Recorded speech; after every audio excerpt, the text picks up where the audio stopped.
sobre o trabalho, sobre conversões de bases. Primeiro eu vou mostrar todo o trabalho. Essa aqui é as conversões,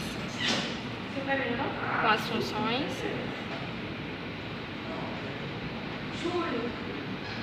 Essa é a nossa tela. E esse é o nosso código-fonte da tela gráfica. Primeiro eu vou começar falando das conversões. Na parte das conversões eu não tive muita dificuldade, foi fácil. A parte mesmo que eu tive dificuldade foi na hora de validar a entrada. Mas aí eu fiz um for, porque é string, aí eu andei caractere por caractere e validei a entrada. Por exemplo, se for diferente de 0 e diferente de 1, quando a entrada for binária, então ele vai retornar falso. Aqui para validar decimal, octal e hexadecimal, eu usei os valores da tabela ESC. Por exemplo, para validar decimal, é de 48 até 57. Então, se for menor que 48 e maior que 57, ele vai retornar falso, porque o valor de entrada vai estar inválido para decimal. E para octal e hexadecimal eu fiz a mesma coisa, peguei os valores da tabela ASCII e coloquei aqui. Agora a parte da tela gráfica, ficou desse jeito, e aqui vai aparecer a mensagem caso alguma coisa for inválida.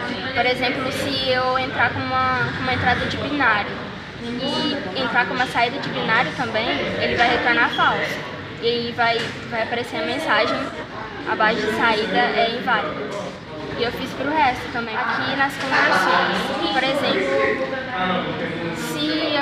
se a base de entrada for igual vazia, se eu não colocar nada na base de entrada, então vai aparecer essa mensagem naquele botãozinho de mensagem que eu coloquei. Coloquei o return para ele não continuar validando. Então, por exemplo, se a base de entrada não for selecionada, ele dá um return, fala isso e não continua mais. E eu fiz isso para a base de saída. Se ela não for selecionada, se ela for null, então aí aparece a mensagem que a base de saída não foi selecionada e eu dou um retorno para parar. Então, que se for diferente da conversão lá do valida binário, então vai mandar a mensagem que o valor é inválido para a base selecionada. E eu fiz isso para as outras bases também. Agora, essas aqui são as conversões. Quando a base de saída decimal for selecionada, por exemplo, aqui eu fiz para a base, se eu selecionar a base de entrada binária, então essas aqui vão ser as saídas. Se eu selecionar a base de entrada binária para decimal, então eu vou lá e chamo a conversão do decimal.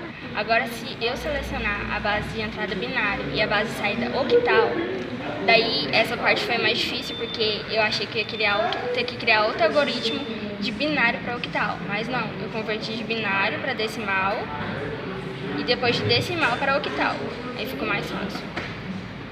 E aqui a base de entrada binária e a base de saída decimal. Daí eu transformei de binário para decimal e de decimal para hex. Que se a base de entrada decimal for decimal e a de saída for binário, aí eu faço as conversões. Se a base de entrada for decimal e a de saída for octal, eu faço as conversões. Vou fazer uns testes.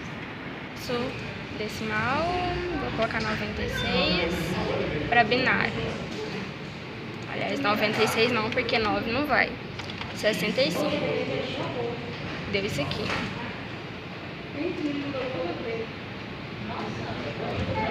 De decimal, 65.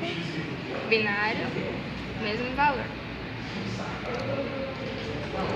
É isso. Compartilhem o vídeo, dê like. E se possível, comentem. E é claro, não se esqueçam dos 10 no Dollar.